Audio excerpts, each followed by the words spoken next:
पिछले आध पौन घंटे में इमरान ने काफी प्लानिंग कर ली थी। लाहौर की सुनसान सड़कों पर फराटे भरती हुई गाड़ी बाजार हुस्न की शबे बेदार रोशनियों की तरफ रवाना हुई तो मैंने इमरान को मुखातिब करके कहा, कुछ मेरे पल्ले भी डालो चौधरी साहब, क्या इरादे हैं? कुछ खास नहीं, बस शारवा बाई के कोठे पर जाएंगे। वीकेंड की रात है, कुछ मौज मेला देखेंगे। शारवा बाई पर जरा अपना रोब और कुछ और डालेंगे और देखेंगे कि वो क्या कुछ बेचती है और किस तरह। लगता है कि किसी तरह का शुबा हो रहा तुम्हें उस पर। मैंने कहा, नहीं उस पर नहीं, तुम्हारे रकीब रुसिया यूसुफ फारूकी पर हो रहा है। मुझे नहीं लगता कि वो अपने दिल पे शौरी के लिए शारवा बाई के कोठे पर जा सकता है। उसका लेवल इससे काफी ऊंचा है। उसे तो टाउनशिप की किसी कोठी में ये मौज मेला देखना चाहिए था या फिर बाजार हुस्न में होना चाहिए। जल्दी हम एक बार फिर बाजार हुस्न की रोशनी में पहुंच गए, जहां दिन सोते हैं और रातें जागती हैं। और ये तो वीकेंड की रात थी, ज्यादा रौनक और ज्यादा झनकार वाली। सरेआम भाव ताव हो रहे थे, कीमतें चुकाई जा रही थी और वसूली की जा रही थी। छोटी छोटी तारीख सेलन ज़दा खोलियों से लेकर बड़े बड़े जदीद चौबारों तक हर तरह की दुकान यहाँ सजी हुई थी। कानून के रखवाले भी यहाँ वहाँ घूम रहे थे, कहीं अपनी मुट्ठी गर्म कर रहे थे, कहीं खामखास शरीफ खरीदारों को डरा धमका रहे थे। जल्दी हम इस प्लाजा नुमा इमारत के सामने पहुंच गए, जहाँ नायिका शारवा बाई अपना शॉपिंग माल सजाए बैठी थी। शारवा बाई के मुलाजमों ने हमारी आमद को खसूसी अहमियत दी। इमरान समेत हम सबको अपना अपना किरदार अच्छी तरह मालूम था। इम्तियाज ड्राइवर के तौर पर गाड़ी में रहा, इकबाल गार्ड के तौर पर उसमें खबरा मातहत की हैसियत से इमरान के साथ अंदर गया। हम संगे मरमर की सीढ़ियां चढ़कर ऊपर एक खाल कमरे में पहुंचे। वह वही नक्शा था जो जिलानी ने बताया था। उस जगह को रक्सगाह की हैसियत से सजाया गया था। गलबन अभी अभी एक नशिस्त खत्म हुई थी। सजिंदे चाय पी रहे थे और कालीन पर बिछी चांदनी की सिलवटें दुरुस्त की जा रही थी। शारवा बाई का नाम तो जरा जदीद था, मगर वो एक रवायती नायिका ही नजर आती थी। उम्र 40 से ऊपर, होंठ पान से रंगे हुए, चेहरे पर बेपनाह कारोबारी जहानत। वो इमरान को तोलने वाली नजरों से देख रही थी। इमरान ने चांदनी पर बैठने के बजाय दाएं बाएं देखना शुरू किया। अंदाज ऐसा ही था जैसे वो इस इस्तेमाल शुदा चांदनी पर बैठना मुनासिब नहीं समझता। शारवा बाई उसका इरादा भांप कर फौरन मुलाजमाओं से मुखातिब हुई, खड़ी मुंह क्या देख रही हो? चौधरी साहब के लिए कुर्सियां लाओ। जल्दी हमारे लिए 3 मुनक्कश कुर्सियां हाजिर कर दी गई। मैं जरा मुअद्दब अंदाज में इमरान की जाएं जाने बैठ गया। इकबाल गार्ड की हैसियत से एक तरफ खड़ा रहा। यहाँ खूबसूरत लड़कियों की झलक नजर आ रही थी और उनके थके थके से कहके भी सुनाई दे रही थी। विस्की और रोस्ट गोश्त की हल्की सी बू सारे हाल में चकरा रही थी। नायिका शारवा बाई और इमरान में चंद रस्मी बातें हुई। इन बातों में इमरान ने शारवा बाई को बताया कि इस मैदान का पुराना खिलाड़ी है, मगर यहाँ इस कोठे पर पहली बार आया है। उसने खुद को जमींदार शो किया, जिसकी शेखुपुरा के नवा में कोई 30 मुरब्बा नहरी जमीन थी। उसके अलावा कार डीलिंग का कारोबार भी 2-3 शहरों में फैला हुआ था। शारवा बाई बहुत गाहक थी, तहा मरूब नजर आने लगी।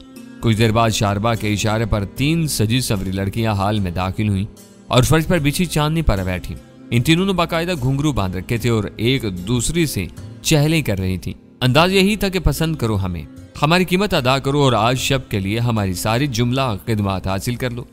अपनी मुंह दिखाई के बाद वो चली गई।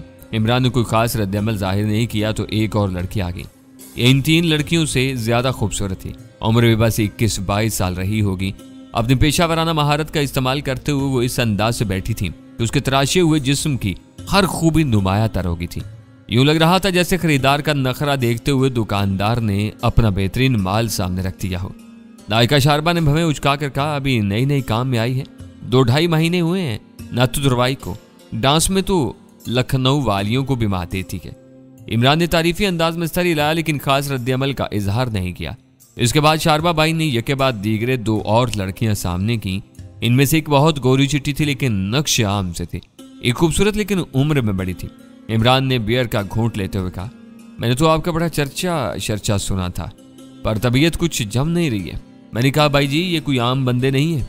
चौधरी इमरान साहब शेखुपुरा वाले आपके पास आए हैं। कोई ऐसा माल दिखाएं जो वखरा बांध कर रखा हुआ है। अच्छा एक बार वो पहले वाला का रक्स तो देख लीजिए, नायिका ने कारोबारी लहजे में कहा। इसका इशारा दूसरे नंबर पर आने वाली लड़की की तरफ था। इमरान ने किसी खास दिलचस्पी का इजहार नहीं किया, फिर भी नायिका शारवा बाई ने मुस्कुराते हुए सजिंदों को इशारा किया। उन्होंने सांस छेड़ दिए। इंडिया का कोई फिल्मी गीत था। लड़की आई, उसने झुककर मुजरा पेश किया और फिर गाने की लय पर रक्स करने लगी। वो वाकई अपने फन में माहिर थी। जिस्म की बूटी बूटी भड़कती और फड़कती महसूस होती थी। उसके बावजूद इमरान के चेहरे पर किसी खास पसंदीदगी के तासरात नजर नहीं आए। उसने जैसे तय किया हुआ था कि शारबा बाई को मायूस ही करना है। बहरहाल रकासा की हौसला अफजाई के लिए इमरान ने 2-3 बार जेब में हाथ डाला और बड़ी फराग दिली से करेंसी नोट उस पर लुटाए। ये हजार के नए नोट थे। इमरान ने पलक झपकने में 1.5-2 लाख रुपया लुटा डाला। शारबा बाई की आंखें खुली रह गई। वो कुछ और भी मरूब दिखाई दी। ये वही रकम थी जो इमरान ने रेयान विलियम से चंद दिन पहले वसूल की थी ताकि नुसरत को ऑस्ट्रिया भिजवाई जा सके। बाद अज़ां इसकी जरूरत पेश नहीं आई थी क्योंकि अस्पताल का बिल यूसुफ फारूकी ने पहले ही चुकता कर दिया था। अब यह रकम बालाखाने में काम आ रही थी। रक्स के बाद इमरान उठने के लिए तैयार नजर आने लगा। नायिका शारबा बाई बेकरार नजर आई। वो इमरान से खुसर फुसर करने लगी। चंद सेकंड बाद उसने साजिंदों को इशारा किया। वो जो बड़ी मुस्तैदी से नोट समेट रहे थे, इशारा पाकर बाहर निकल गए। 2 मुलाजमाएं भी बाहर चली गईं। इमरान ने चौधरियाना अंदाज में अपने गार्ड यानी इकबाल को भी बाहर जाने का इशारा किया। अब हाल कमरे में शारबा बाई के साथ बस मैं और इमरान थे। शारबा बाई ने सवालिया नजरों से मेरी तरफ देखा। इमरान ने जल्दी से कहा, नहीं ये यहीं रहेगा, इससे कोई पर्दा नहीं। शारबा बाई ने 2-4 फिक्रों में तमहीद बांधी। उसके बाद राजदारी के लहजे में बोली, एक जबरदस्त पीस है जी, आपकी शान के मुताबिक तबीयत खुश हो जाएगी। ऐसा मौका किस्मत ही से मिलता है। मौका? इमरान के लहजे में हैरत थी। हाँ चौधरी साहब, मौका ही समझो। इस बाजार की चिड़ियां जब किसी ऊंचे मकाम पर पहुंच जाती हैं ना जी, तो फिर उनको उकाब के पर लग जाते हैं। आसानी से किसी के हाथ नहीं लगती। बड़ा ऊंचा लेवल हो जाता है इनका। ये तो मजबूरी है जिसमें ये उकाब के परों वाली चिड़िया फंसी हुई है। कुछ पैसे तो खर्च होंगे आपके, पर जी खुश हो जाएगा। तुम तो बुझारतें बुझवा रही हो आंटी, इमरान ने कहा। वो दबे दबे जोश के साथ मुस्कुराई। दाएं बाएं देखा और फिर एक साइड बोर्ड के अंदर से एक फिल्मी मैगजीन निकाल कर हमें दिखाया। मैगजीन के बैक टाइटल पर एक 4 साल पाकिस्तानी हेरोइन की तस्वीर थी। थोड़े अरसे में उसने काफी नाम कमाया था। शुरू में उर्दू फिल्मों में आई, फिर पंजाबी फिल्मों की तरफ रुख किया और किस्मत ने ऐसी यावरी की कि देखते ही देखते सफ़े अव्वल की हेरोइनों में शामिल होगी। अपने मासूमाना नकूश और रक्स में महारत के सबब ये बेशुमार दिलों की धड़कन बन गई। अब कुछ अरसे से फिल्मों के मजमूई हालात के सबब उसकी मार्केट वैल्यू में थोड़ी सी कमी वाक़ई हुई थी। इसके बावजूद उसे हर जगह हाथों हाथ लिया जाता था। इसे पहचाना आपने? नायिका शारबा बाई ने पूछा। इसे कौन नहीं पहचानता, लेकिन बात क्या है? इमरान ने कहा। चौधरी साहब, मैं इसकी मजबूरी का जिक्र कर रही थी। ये आपको मिल सकती है अगर आप कुछ पैसे खर्च करने के लिए तैयार हो जाए तो मजाक तो नहीं कर रही हो? इमरान के लहजे में हल्का सा जोश था। नहीं, मजाक वाली कोई बात नहीं जी, लेकिन तुम्हारे साथ इसका लिंक कैसे हो गया? नायिका शारबा बाई ने जरा फखरिया अंदाज में कहा। अपने बाजार का हीरा है जी, कमर सामने पल बढ़कर जवान हुई है। अभी मिलती है तो घुटनों को हाथ लगाती है। जिन बच्चियों को इस तरह तरक्की मिलती है, इनमें कुछ ना कुछ गुण तो होता है ना जी। फिर मुझे तो अब भी यकीन नहीं आ रहा। शारबा बाई ने दाएं बाएं देखा, फिर एक काव तकिए के नीचे से कुछ दिन पुराना एक अखबार निकालकर इमरान के सामने किया। अंदरूनी सफ़े पर 1-2 कालमी इश्तिहार पर उंगली रखते हुए बोली, ये देखें जी। इमरान ने पढ़ना शुरू किया। गर्दन टेढ़ी करके मैंने भी इश्तिहार पर निगाह डाली। मतन कुछ इस तरह था। जौहर टाउन में 2 किनाल की कोठी नई बनी हुई, 80 फुट सड़क, मालिक जरूरतमंद, फौरी फरोख्त, नहायत मुनासिब कीमत। नीचे फोन नंबर्स वगैरह लिखे थे। शारबा बाई ने कहा, यह चंदू की कोठी है। मशहूर पाकिस्तानी हेरोइन का घरेलू नाम। अभी 2 साल पहले बड़े चाव से बनवाई थी इसने। 4 करोड़ से कम कीमत नहीं है इसकी, लेकिन अब मजबूरी की वजह से 3 बल्कि इससे भी कम पर देने को तैयार थी। पर अल्लाह की मर्जी है, कोई ढंग का गाहक ही नहीं मिल रहा। वैसे भी इलाके में प्रॉपर्टी का काम बड़ा मंदा जा रहा है जी। पर मजबूरी क्या है इसे? इमरान ने पूछा। इन कारोबारी लोगों को 100 तरह की मुसीबतें होती हैं जी। चंदू को बैठे बिठाए अपनी फिल्म बनाने का शौक चिराया था। ये पिछले साल की बात है। काफी सारा रुपया खर्च कर दिया इसने, पर फिल्म बैठ गई। काफी सारा नुकसान हुआ। अब वही नुकसान पूरा नहीं हो रहा। कर्जे वाले सर पर चढ़े हुए हैं, कुछ कर्ज बैंक से भी है। मैंने कहा है ना कि मजबूरी है, वरना इस बाजार की चिड़िया जब ऊंचा उड़ने लगती है तो फिर हाथ नहीं आती। तुम्हारा मतलब है कि? इमरान ने जानबूझकर फिक्रा अधूरा छोड़ दिया। हाँ, इसे कोई 1.5-2 करोड़ रुपए की फौरी जरूरत है। जाहिर है ये कोई अकेला बंदा तो दे नहीं सकता। उसने खास ग्राहकों के लिए अपना थोड़ा सा टाइम बेचा है। शारबा बाई ने टाइम के लफ्ज पर माहिराना जोर दिया। इमरान थोड़ी देर तक अपनी ठोड़ी खुजाता रहा, फिर जरा रंगबाजी के अंदाज में बोला, क्या भाव निकाला है चंदू जी ने टाइम का? शारबा बाई ने पान की ग्लोरी इमरान को पेश की और टिश्यू पेपर से हाथ साफ करके बोली, 10 लाख एक रात के लिए जी। हफ्ते की बुकिंग हो तो 40। कुछ ज्यादा है आंटी जी। चौधरी जी, ये भी तो देखो कि किसके लिए दे रहे हो। जिसकी झलक देखने के लिए लोग स्टूडियो के दरवाजे पर धक्के खाते हैं। इमरान कुछ देर तक गौर व फिक्र के अंदाज में खामोश रहने के बाद बोला, अगर हफ्ते की बुकिंग हो तो कहीं बाहर भी जा सकते हैं। मेरा मतलब है कि भोरबंद वगैरह या फिर दुबई शुबई। नहीं, इसमें 2-4 शर्तें हैं और एक शर्त यह भी है कि चंदू कहीं जाएगी नहीं और जगह भी उसकी मर्जी के मुताबिक होगी। इमरान खुद को पुरजोश जाहिर कर रहा था। उसकी निगाह गाहे बगाहे मैगजीन के बैक टाइटल की तरफ भी उठ जाती थी। इस हवाले से चारवा भाई और इमरान में 10-15 मिनट तक मजीद राजदाराना बातचीत हुई। कुछ जरूरी अमूर तय हुए। चारवा भाई ने खुले डुले अंदाज से बातचीत शुरू कर दी। उसे इमरान को बताया कि अगले 6-7 दिन में चंदू की 2 बुकिंग्स और हैं, तीसरी बुकिंग उसकी हो सकती है। इमरान ने कहा, मैं साफ बात करने का आदी हूँ आंटी, मुझे अब तक यकीन नहीं आ रहा, क्या इस मामले में कोई धोखा तो नहीं है। वो जरा गर्दन अकड़ाकर बोली, चौधरी साहब आप पहली बार मेरे पास आए हैं इसलिए इतने सवाल पूछ रहे हैं, जब फिर आएंगे तो कुछ नहीं पूछेंगे, बस पैसे निकाल कर रख देंगे। इस बाजार में मेरा एक नाम है, एक साख है, हम जुबान से फिरने वाले लोग नहीं है। इमरान ने उठते हुए कहा, ठीक है आंटी, मैं कल शाम तक अपने बंदे के हाथ 2 लाख एडवांस भेज दूंगा। नहीं नहीं चौधरी जी, इसकी भी लोड़ नहीं, जब 2 शरीफ बंधुओं के दरमियान जुबान होगी तो बस होगी। उसने रस्मन कहा, लेकिन यकीनी बात थी कि वो एडवांस रकम की ख्वाहिश रखती थी। अब हमें इस सवाल का जवाब मिलना शुरू हो गया था कि यूसुफ फारूकी जैसा हाई जेंट्री का बंदा इस आम से कोठे पर क्यों आया था। इसके साथ फिल्म लाइन का वसीम अहमद था। इन दोनों को इन दरमियानी शक्ल सूरत वाली लड़कियों से क्या दिलचस्पी हो सकती थी। वो नाच गाने में भी कोई बहुत ऊंचा मायार नहीं रखती थी। यूसुफ फारूकी और वसीम की यहाँ आमद की वजह कुछ और थी और ये यकीनन वही वजह थी जो अभी हमारे सामने आई थी। या इन्हें कोई खास, बहुत खासुल खास माल मिल सकता था। फिल्मी दुनिया का एक ऐसा सितारा जिसे आम लोग स्क्रीन पर देखने के लिए भी धक्के खाते थे। हम शारवा भाई के बाला खाने की मरमरी सीढ़ियां उतरने के बाद अपनी लैंड क्रूजर में आ बैठे। एक नशई मस्त होकर बीच बाजार में नाच रहा था और खिड़कियों में से चंद हिजड़े उस पर आवाजें कस रहे थे। चौबारों से मौसीकी की आवाजें बुलंद हो रही थी और बालकोनियों में बिनते हवा राहगीरों को रुझा रही थी। मैंने मजाकन कहा, यार देखना ये नाचने वाला कहीं राजा ही तो नहीं। इकबाल बोला, नहीं, आज उसे काफी सबक मिल गया है। इमरान बोला, ये तुम्हारी गलत फहमी है यारो, ये जो सबक हासिल कर ले वो राजा हो ही नहीं सकता। हम नाचने वाले उधेड़ उम्र शख्स के करीब से होते हुए बड़ी सड़क की तरफ आ गए। यूं लगा जैसे एकदम ताजा और पाकीज़ा हवा फेफड़ों में घुसी है। ये क्या चक्कर चल रहा है यार, लगता तो नहीं कि शारबा भाई झूठ बोलेगी। मैंने कहा, गुनाह के अक्सर काम बड़ी नेक नीयती और सच्चाई के साथ किए जाते हैं। इमरान ने फलसफा बिगाड़ा और फिर अपना एक वाकया सुनाने बैठ गया। जब जिलानी के मोहल्ले में एक चोर मस्जिद से लाउड स्पीकर वगैरह चुराने की नीयत से दाखिल हुआ, उसने मुअज्जिन के सर पर चोट लगाई और बांध कर खोंचरे में डाल दिया। जब वो सामान समेट कर जाने लगा तो फजर की अजान का वक्त निकला जा रहा था। उसने मसरूका लाउड स्पीकर से पहले बाकायदा अजान थी, उसके बाद गायब हुआ। मेरा जहन घुड़दौड़ का मैदान बना हुआ था। यूसुफ फारूकी अपने मकाम से बहुत गिरा हुआ नजर आ रहा था। वो आज रात एक ऐसी जगह पर पाया गया था जिसके बारे में सरवत शायद सोच भी नहीं सकती थी।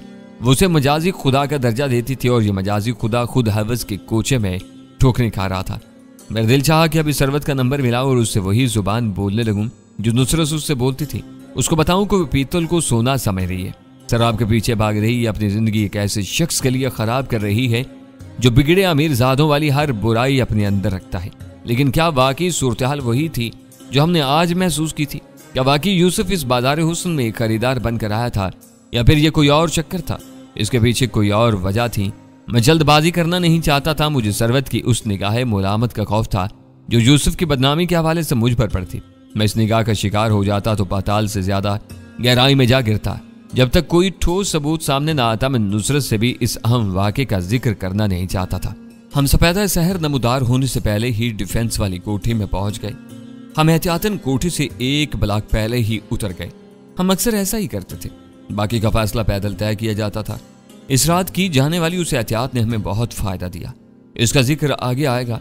इम्तियाज और इकबाल लैंड क्रूजर लेकर वापस चले गए। कोठी जाकर इमरान ने बिस्तर पर जस्त लगा दी।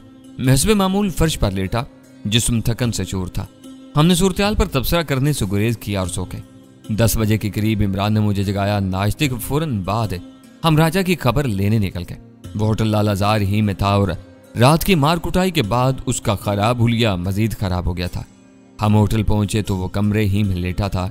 उसकी सूजी हुई आंख के नीचे भी एक घोमड़ नमूदार हो चुका था। एक हाथ और घुटने पर भी चोट आई थी, ताहम इन चोटों की उसे कोई खास परवाह नहीं थी। उसे इस बात की खुशी थी कि इमरान ने बर वक्त अपने ताल्लुकात इस्तेमाल करके उसे मक्खन में बाल की तरह निकाल लिया था। अब वो इस बात का पक्का फैसला कर चुका था कि बाज़ारे हुस्न की उस लड़की का गरूर जरूर तोड़ेगा जिसने उसकी पेशकश को ठुकराया है और उसकी दुर्गत बनवाई है।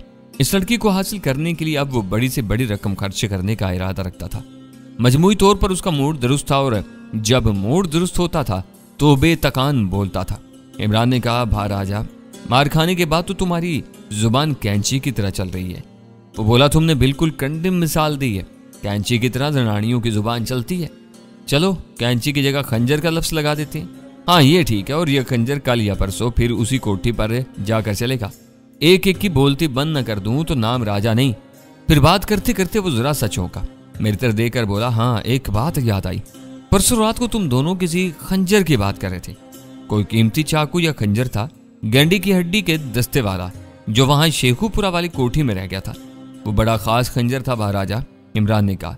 ताबिश ने इस खंजर से इंडिया में एक बहुत बड़े डान का पेट फाड़ा था, लेकिन तुमने उसका जिक्र क्यों किया? मुझे पता है। अब वो खंजर किसके पास है? राजा ने दांतों में खलाल करते हुए कहा। किसके पास है? मैंने चौंक कर पूछा। उसी कोठी में सुल्तान चिट्टे के एक चमचे के पास देखा था, और मेरा ख्याल है कि वो अब भी उसी के पास होगा। क्या नाम है उसका? इमरान ने पूछा। नाम शाम का तो मुझे पता नहीं, पर शक्ल देखते ही फौरन पहचान लूंगा कुत्ते के तुखम को। इमरान ने कहा, तुम्हें कैसे यकीन है कि वही खंजर है? मछली की तरह दस्ता है ना उसका, किनारों से सफेद अंदर से काला, एक तरफ लाल रंग का नग भी लगा हुआ है। निशानियां तो तुम बिल्कुल ठीक बता रहे हो, मैंने कहा, लेकिन कैसे? बस यार ये छोड़ो ना मुझ पर। एक बंदे को पीछे लगाता हूँ, थोड़ा सा माल पानी खर्च करना पड़ेगा, पर यह कोई गल नहीं, मैं कर लूंगा। बंदे का पता लग गया तो फिर उसका पेट फाड़ कर भी निकाल लूंगा, अपनी चीज है। मैंने कुछ कहना चाहा, लेकिन इमरान ने आंख के इशारे से मुझे मना कर दिया। वो राजा का रमज शनास था, उसके जहन की गुत्थियों को समझता था। कुछ देर बाद जब राजा किसी काम से बाहर गया तो इमरान ने होले से कहा, जिगर मुझे लगता है कि तेरा काम बन गया है। क्या मतलब? पहले वादा करो कि अभी बात अपने ही तक रखोगे। मैंने फौरन वादा कर लिया। वो दीदे घुमाकर बोला, मुझे शक है कि खंजर राजा के पास है या इसके पास पहुंच चुका है। ये बड़ी गड़बड़ शय है, तुम कुछ नहीं जानते इसके बारे में, इमरान ने कहा। साथ साथ उसकी नजरें तेजी से कमरे का जायजा ले रही थी। मुझसे मुखातब होकर बोला, अच्छा तुम ऐसा करो, कमरे से निकल कर खड़े हो जाओ। जब राजा कॉरिडोर के सिरे पर नजर आए तो जोर से खांस कर मुझे इशारा दे देना, इस तरह। इमरान ने मुझे खांस कर दिखाया। मैं कॉरिडोर में खड़ा हो गया। इमरान तेजी और चाबकदस्ती से राजा के कमरे की तलाशी लेने लगा। जल्दी उसने जोशीले अंदाज में मुझे पुकारा। मैंने चंद कदम पीछे हटकर कमरे में झांका। एक अलमारी के अंदरूनी खाने में पुराने अखबारों के नीचे जो शय नजर आ रही थी, ये वही यादगार खंजर था जिसके बेमिसाल फल ने भांडियल में जाज गोरा के पेट की सैर की थी।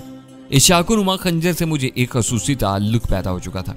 मुझे खंजर की झलक दिखाने के बाद इमरान उसे फौरन तयशुदा अखबारात से ढक दिया और खाने को बंद करके अलमारी के पट्टे भेज दिए। मैं खुशी अमेज हैरत महसूस करता हुआ कमरे में वापस आ गया। राजा के गुण सामने आ रहे थे। इमरान ने कहा, तुम्हारा क्या ख्याल है, यह चाकू राजा के पास कैसे पहुंचा? मैंने कहा, मुझे क्या पता, तुम्हारा ही यार है, लेकिन इस आसमानी तोहफे को ढूंढ कर तो तुम हिलाए हो ना। इमरान ने कहा और चंद लम्हे तवक्कुफ के बाद बोला, मेरा अंदाजा कि यह चाकू नदीम की तलाशी में बरामद होने वाली चीजों में ही मौजूद था। राजा ने 8-10 हजार की तरह इस चाकू के बारे में भी हमें नहीं बताया। अब इसे पता चला है कि यह चाकू तो तुम्हारे लिए बहुत अहम है और तुम इसकी गुमशुदगी पर परेशान हो। अब हमसे इसके पैसे खड़े करना चाह रहा है, लेकिन मेरे अंदाजे के मुताबिक ये हमें बहुत सस्ते में मिल जाएगा, ज्यादा से ज्यादा 4-5 हजार रुपया। ये इसकी असल कीमत का 100वां हिस्सा भी नहीं है। लेकिन क्या ये पैसे देने जरूरी हैं? नहीं, राजा से बना कर रखना जरूरी है। ये जैसा भी है, लेकिन है काम का बंदा। तुम देखते रहना। इस गुफ्तगू के दौरान ही में मेरी नजर कुछ अशिया पर पड़ी। ये वो चीजें थी जो चंद दिन पहले नदीम से बरामद हुई थी। 2-4 रसीदें, एक कलम, एक लाइटर, सिगरेट का पैकेट, 60,000 का क्रॉस चेक और 4-500 कैश। अभी कुछ देर पहले अलमारी की तलाशी के दौरान में इमरान ने यह अशिया सामने वाली दराज से निकाली थी। मैं यूं ही उलट पलट कर इन चीजों को देखने लगा। अचानक एक मुड़े तुड़े विजिटिंग कार्ड ने मुझे चौंकने पर मजबूर कर दिया। कार्ड पर लिखा था, म्यूजिक एंड डांस अकेडमी, शाम की रेगुलर क्लासेस, बेहतरीन माहौल, जेर सरपरस्ती मिसेज शारबा गयाज। नीचे जो एड्रेस था वो मेरा जाना पहचाना था। ये बाजारे हुस्न के उसी कोठे का था जहां हमारी मुलाकात नायिका शारबा 22 हो चुकी थी। मैंने ये कार्ड इमरान को दिखाया। इसकी पेशानी पर भी सोच की लकीरें फैल गईं और आंखों में चमक नमूदार होगी। चंद ही मिनट में हम एक इंकिशाफ अंगेज नतीजे पर पहुंच चुके थे। इस बात के वाज़ेह इशारे मिल रहे थे कि शारबा बाई और जावा ग्रुप के लोगों में ताल्लुक है। जावा का ताल्लुक वी फिल्म लाइन से था, दूसरी तरफ शारबा बाई भी फिल्मी अदाकाराओं से राब्तों का दावा कर रही थी। मैंने कहा यार ये वही डबल गेम तो नहीं जो हम इससे पहले भी देख चुके हैं? क्या मतलब वही हम शक्ली वाला चक्कर? जावा के लोग मशहूर फिल्मी चेहरों की नकलें जमा कर रहे हैं। 2-3 इंडियन अदाकाराओं की जबरदस्त कापियां हम देख चुके हैं। हो सकता है कि 2-4 पाकिस्तानी अदाकाराओं के डुप्लीकेट भी इन लोगों को मिल चुके हों। बिल्कुल ऐसा हो सकता है। इमरान ने पुरजोश अंदाज में सिगरेट सुलगाते हुए कहा, इसका तो ये मतलब ही है कि कल शारबा बाई ने तुमसे जो सौदा किया है वो भी किसी डमी लड़की के लिए होगा, कोई ऐसी लड़की जो बहुत हद तक हमारी फिल्मी हेरोइन से मुशाबा होगी। ऐसे लोगों के लिए इस किस्म के खेल खेलना ज्यादा मुश्किल नहीं होता। बिल्कुल ठीक कह रहे हो। महीना 1.5 महीना पहले मैंने एक उर्दू रोजनामे में इश्तिहार देखा। कुछ इस तरह का मजमून था कि अगर आप समझते हैं कि आपकी सूरत किसी मशहूर अदाकारा या अदाकार से या किसी सेलिब्रिटी से मिलती है तो हमसे रुजू करें, हमारे पास आपके लिए अच्छी ऑफर्स हैं। मेरे ख्याल में इस तरह के इश्तिहारात से कोई शख्स भी मशहूर चेहरों से मिलते जुलते चेहरे इकट्ठे कर सकता है। हो सकता है कि इन दर्जनों चेहरों में से कोई एक आध चेहरा ऐसा भी हो जो वाकई हैरत अंगेज मुशाबत रखता हो, और जब यह काम वसी पैमाने पर किया जाए तो फिर मुशाबा चेहरा मिलना और भी मुमकिन हो जाता है। ये तो बड़ा जबरदस्त गेम लग रहा है। मशहूर लोगों से मिलते जुलते लोग इकट्ठे करो और फिर इन्हें मुख्तलिफ कामों के लिए इस्तेमाल करो।